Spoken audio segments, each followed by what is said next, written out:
আসসালামু আলাইকুম ভিউয়ার্স, কেমন আছেন সবাই? আশা করি ভালোই আছেন সবাই। গত ভিডিওতে আমরা দেখেছিলাম এসএসএল ওয়্যারলেসের এসএমএস পোর্টালের মাধ্যমে আপনি কিভাবে বাল্ক এসএমএস সেন্ড করতে পারবেন। আজকে আমরা দেখব এসএসএল ওয়্যারলেসের এসএমএস এপিআই ইউজ করে কিভাবে আপনার system generated OTP, transactional SMS এগুলো সেন্ড করতে পারবেন। চলুন আমরা এপিআই এর কানেক্টিভিটি বা কিভাবে এপিআইতে এসএমএস সেন্ড করবেন সেগুলো নিয়ে দিই। আমরা যদি এসএমএস এর ডকুমেন্টটা ওপেন করি, এইখানে আপনারা দেখতে পারবেন এসএমএস এর স্ট্যাটাস এপিআই। এটার আগে আমি আপনাদেরকে দেখাতে চাই এসএমএস এর টাইপ। আপনি এসএসএল ওয়্যারলেসের 3 টাইপের এপিআই পাবেন এসএমএস সেন্ডের জন্য। একটা হচ্ছে সিঙ্গেল এসএমএস, যেটা দিয়ে আপনি সিঙ্গেল এসএমএস সেন্ড করতে পারবেন। একটা হচ্ছে বাল্ক এসএমএস এপিআই, যেটা দিয়ে আপনি যদি চান যে আপনার বাল্ক এসএমএস সেন্ড করবেন একসাথে অনেকগুলো এসএমএস, সেক্ষেত্রে আপনি বাল্ক এসএমএস এপিআইটি ইউজ করবেন। আর আপনি যদি আপনার এসএমএসটা যদি হয় ডাইনামিক টাইপের, যে এক একটা এসএমএস এর সাথে এক একটা এসএমএস টেক্সট যাবে, মানে ডিফারেন্ট টেক্সট যাবে অ্যাট এ টাইম একসাথে সেন্ড হবে, সেক্ষেত্রে আপনি ডাইনামিক এসএমএসটা সেন্ড করতে পারেন। আজকে আমরা যেটা নিয়ে কথা বলবো এটা হচ্ছে সিঙ্গেল এসএমএস। আপনি এসএসএল ওয়্যারলেসের এপিআই ইউজ করে কিভাবে সিঙ্গেল এসএমএস পাঠাতে পারবেন। সিঙ্গেল এসএমএস পাঠাতে গেলে আপনার ফার্স্টে এপিআই একটা ইন পয়েন্ট আছে, যেটা এসএসএল ওয়্যারলেস থেকে এপিআই ইন পয়েন্টটা প্রোভাইড করবে। আপনার ভ্যালিড ইন পয়েন্ট হতে হবে, আপনার রিকোয়েস্ট ফরম্যাটটা হতে হবে গেট অ্যান্ড অথবা পোস্ট। আপনি গেট মেথডের মাধ্যমে একটা লিমিটেশন থাকে যে একটা 2048টার বেশি টেক্সট আপনি সেন্ড করতে পারবেন না। সেক্ষেত্রে পোস্টটা যদি ইউজ করেন, আপনার এসএমএসটা যদি লংও হয় সেক্ষেত্রে কোনো ইস্যু হবে না। দেন আপনি এপিআইতে যে রিকোয়েস্টটা দিবেন, এপিআই রিকোয়েস্টের টাইপ হবে হচ্ছে জেসন। আপনি জেসন ফরম্যাটের এপিআইতে রিকোয়েস্ট করবেন অ্যান্ড জেসন ফরম্যাটে আপনি একটা রেসপন্স রিসিভ করবেন। এখন এপিআই এর সাথে আপনার কিছু রিকোয়ার প্যারামিটার আছে, যে প্যারামিটারগুলো আপনাকে সেন্ড করতেই হবে। যদি আপনি ভ্যালিড প্যারামিটার সেন্ড না করেন, সেক্ষেত্রে আপনার এসএমএসগুলো ফেল হবে অথবা আপনি সেন্ড করতে পারবেন না, আপনাকে বিভিন্ন ইরর দিবে। প্যারামিটারগুলো কী কী? প্যারামিটারগুলো হচ্ছে এপিআই টোকেন। এপিআই টোকেনটা আপনি কোথায় পাবেন? এখন এটা নিয়ে একটা প্রশ্ন আসে, এপিআই টোকেন কোথায় পাবেন? আপনি যদি এসএমএস এর রেজিস্টার্ড কাস্টমার হন, আপনার যদি একটা এসএমএস এর ওয়েব পোর্টাল থাকে, সেই ওয়েব পোর্টালের প্রোফাইল অপশনে যে আপনি এপিআই টোকেনটা জেনারেট করতে পারবেন। আমি আপনাদেরকে দেখাই দিচ্ছি আপনি কিভাবে জেনারেট করবেন। আপনি যদি এসএমএস পোর্টালে আসেন, আপনি এসএমএস পোর্টালে লগ ইনের পরে আপনার রেজিস্টার্ড যে মেলটা আছে, মেলটা দিয়ে লগ ইনের পরে আপনি ড্যাশবোর্ড পাবেন। ড্যাশবোর্ড থেকে আপনি ডান সাইডে আপনার এখানে একটা লোগো দেখাবে। লোগোতে যদি ক্লিক করেন, সেক্ষেত্রে ক্লিক করলে আপনাকে আপনার কোম্পানি নেম আর ইমেল অ্যাড্রেসটা দেখাবে। এইটার উপর যদি আপনি ক্লিক করেন, আপনার একটা নতুন ট্যাব ওপেন হবে। এই ট্যাবে আপনার একটা ইনফরমেশন থাকবে, আর দেন এইখানে থাকবে স্টেক হোল্ডার ব্যালেন্স, মানে আপনার ব্যালেন্স কতগুলো আছে এইখানে। দেন এইখানে আছে এপিআই কি। এপিআই কিটাই হচ্ছে আপনার এপিআই হ্যাশ টোকেন। এইখানে সিকিউরিটির জন্য আপনার ফুল টেক্সটটা থাকবে না, কিছু ডিজিট স্টার থাকবে, কিছু ডিজিট লাস্টের কিছু ডিজিট, এটা আপনি দেখতে পারবেন। আপনি যদি ফার্স্ট টাইম হন, সেই ক্ষেত্রে আপনি এখানে ক্রিয়েট এপিআই টোকেন এমন একটা অপশন পাবেন। আর যদি আপনার আগে থেকে জেনারেট করা থাকে, সেক্ষেত্রে রিজেনারেটের একটা অপশন পাবেন। আপনি এইখান থেকে যদি ক্রিয়েট এপিআই টোকেন অথবা রিজেনারেট বাটনটা প্রেস করেন, সেক্ষেত্রে আপনার কাছে একটা কনফার্মেশন চাইবে।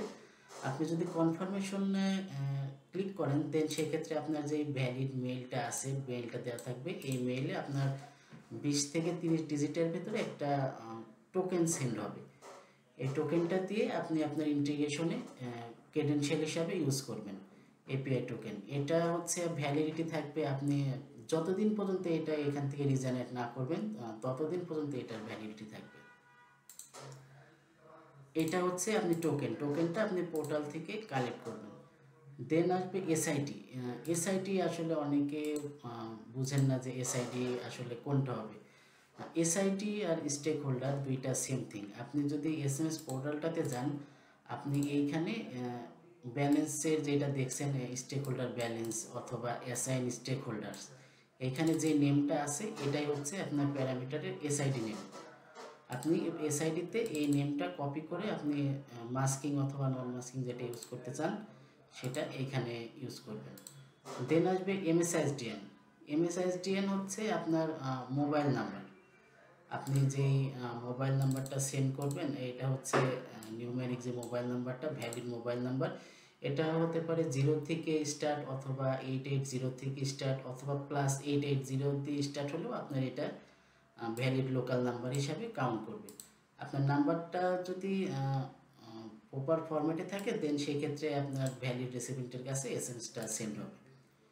দেন আসবে এসএমএস। এসএমএস টেক্সটটা আপনার সিস্টেম থেকে জেনারেট হবে। আপনি যে টেক্সট, যে ওটিপি অথবা যে ট্রানজেকশনাল এসএমএসটা জেনারেট করবেন, ওই এসএমএস এ যে টেক্সটটা থাকবে এটাই এসএমএস প্যারামিটারের মাধ্যমে পাস হবে।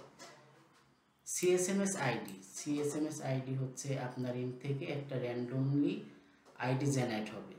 প্রত্যেকটা এসএমএস, সিঙ্গেল এসএমএস এর সাথে র্যান্ডমলি একটা আইডি জেনারেট হবে, যেটা সিএসএমএস আইডি হিসাবে আপনি এপিআইতে সেন্ড করবেন। সিএসএমএস আইডি এটা হবে ডাইনামিক অ্যান্ড আপনার সিস্টেম থেকে জেনারেট হবে।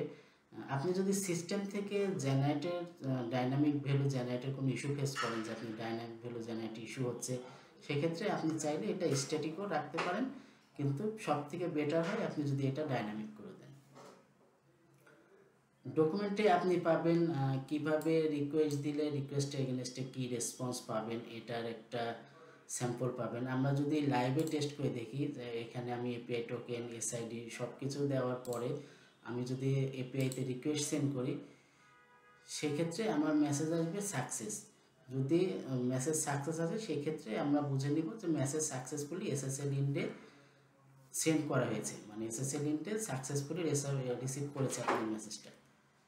এখানে মেসেজ সেন্ড করলে আপনি আপনার মেসেজের এগেনস্টে আপনি স্ট্যাটাস পাবেন, তারপরে কি টেক্সট সেন্ড করেছেন এটা পাবেন, আপনার এসএমএস টাইপ বাংলা হিসেবে ডিটেক্ট করছে নাকি ইংলিশ হিসেবে ডিটেক্ট করছে, এটার একটা রেসপন্স আপনি পাবেন। আর সাথে একটা রেফারেন্স আইডি পাবেন। রেফারেন্স আইডিটা এটা এসএসএল যদি আপনার এসএমএসটা সাকসেসফুলি রিসিভ করে, এটার এগেনস্টে আপনাকে একটা রেফারেন্স আইডি শেয়ার করবে।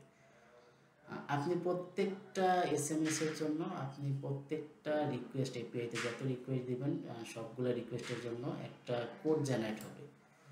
আপনি স্ট্যাটাস কোড পাবেন, আপনার বিভিন্ন টাইপের স্ট্যাটাস কোড পেতে পারেন। সেক্ষেত্রে আপনি কি কোড পেলে কি ইস্যু হচ্ছে, এটা আসলে একটা কনফিউশনারি থাকে যে আমি এই কোডটা পাচ্ছি, এটা আসলে কিসের ইস্যু। সেক্ষেত্রে আপনি আমাদের যে ডকুমেন্টটা আছে, ডকুমেন্টটা যদি দেখেন ফার্স্টেই দেওয়া আছে যে আপনি কি কোড পেলে আপনি কি ইস্যুর জন্য আপনি কি কোডটা পাবেন। এইখান থেকে আপনি কোডটা দেখে আপনি কোডের ডিসক্রিপশন বা ডিটেলস দেখে বুঝতে পারবেন যে আপনার কোথায় মিসম্যাচ হচ্ছে বা কি ভুল ডাটা আপনি দিয়েছেন।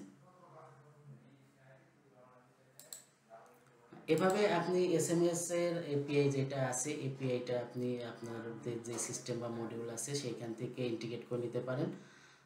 এটা হচ্ছে জাস্ট সিঙ্গেল এসএমএস সেন্ড করার জন্য। আপনার বাল্ক অথবা ডাইনামিক এসএমএস ওইগুলোর ক্ষেত্রে আপনার প্যারামিটারটা একটু ডিফারেন্ট আছে, আর আপনার এপিআই ইন পয়েন্টটাও লাস্টে কিছু চেঞ্জেস আছে।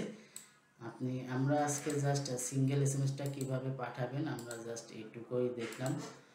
আপনার সিঙ্গেল এসএমএস যদি আপনি সাকসেস হতে চায়, আপনার সাকসেস ফুলি সেন্ড করতে চান, সেক্ষেত্রে আরেকটা ইস্যু আসবে যে আইপি হোয়াইট লিস্টের ইস্যু। আসলে আপনার ক্রেডেনশিয়াল দিয়ে যে কেউ চাইলেই যে কোনো সার্ভার থেকে আসলে রিকোয়েস্ট দিতে পারবে না। আপনি যেই আইপিটা আমাদের কাছে এসএসএল ওয়্যারলেসে আপনি দিয়ে রাখবেন যে হোয়াইট লিস্ট করার জন্য, সেই আইপি থেকে রিকোয়েস্টগুলো যদি আসে সেই ক্ষেত্রেই এসএমএসটা সাকসেস হবে, আদারওয়াইজ অন্য কোনো আইপি থেকে এগুলো ডিক্লাইন হয়ে যাবে।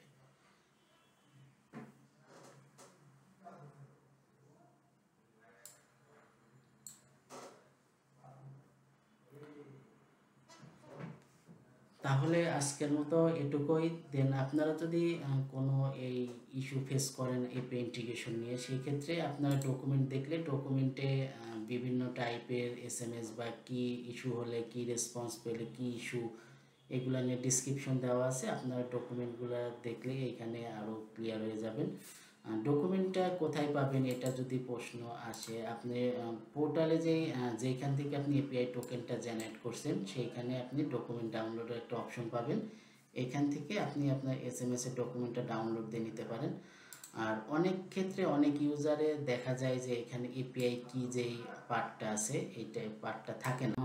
যাদের এপিআই কি পার্টটা থাকে না তারা হচ্ছে তাদের ইউজারে আসলে এপিআইটা ইনেবল থাকে না, যেই কারণে তারা এপিআই কি অপশনটা পায় না। এই কারণে আপনি যদি আপনার এখানে পোর্টালে ইউজার প্রোফাইলে আসার পরে এপিআই কিটা না পান, সেক্ষেত্রে আপনার বিজনেস গেম যিনি আছেন ওনার সাথে কমিউনিকেট করলে আপনাকে এপিআইটি ইনেবল করে দিলে দেন আপনি এপিআই কি জেনারেটর অপশনটা এখানে পাবেন। আপনার এসএমএস সেন্ডের পাশাপাশিও আপনি যদি চান যে আপনার ব্যালেন্স কত আছে দেখতে, সেক্ষেত্রে একটা ব্যালেন্সের এপিআই আছে যেটা দিয়ে আপনি এসএমএসে কতগুলো ব্যালেন্স আছে এটা আপনি এপিআইতে কল করে আপনি ব্যালেন্সটা রিড করতে পারবেন যে আপনার স্টেক হোল্ডারে কতগুলা ব্যালেন্স অ্যাভেলেবল আছে সেট করার জন্য। আপনি এপিআইতে যখন রিকোয়েস্ট দিবেন, এপিআইতে যদি আপনি সাকসেস রেসপন্স পান, সাকসেস রেসপন্স মানেই যে আপনার এসএমএসটা সাকসেসফুলি হ্যান্ডসেটে গিয়েছে এটা না। সাকসেস রেসপন্স পাওয়ার মিনিং হচ্ছে যে আপনি এসএমএসটা সাকসেসফুলি এসএসএল ওয়্যারলেস ইনটা সেন্ড করেছেন অ্যান্ড আপনার ইনটা এসএসএল ওয়্যারলেস থেকে প্রসেস করা হবে। সেক্ষেত্রে প্রসেস করার ক্ষেত্রে যদি কোনো টেলকোর ইস্যু থাকে অথবা আপনার ব্যালেন্স রিলেটেড কোনো ইস্যু থাকে, সেক্ষেত্রে এসএমএসটি ফেল হতে পারে। আজকের ভিডিও তাহলে আমাদের এই পর্যন্তই। আপনারা আশা করছি এই ভিডিওটা দিয়ে আপনারা আপনাদের এই সিস্টেমে এপিআই ইন্টিগ্রেশনটা করে নিতে পারবেন। আরেকটা কথা যেটা না বললেই নয়, আপনি এপিআই ইন্টিগ্রেশনটা আপনি যে কোনো প্ল্যাটফর্মে করতে পারেন, আপনি যে কোনো ল্যাঙ্গুয়েজে করতে পারেন, এটা কোনো ল্যাঙ্গুয়েজ ডিপেন্ডেন্ট না। আপনি চাইলে এটা পিএসপি অথবা সি শার্প অথবা জাভা যে কোনো ল্যাঙ্গুয়েজ ইউজ করে আপনি এটা আপনার সিস্টেমে ইন্টিগ্রেট করে নিতে পারেন। সবাইকে ধন্যবাদ। আসসালামু আলাইকুম।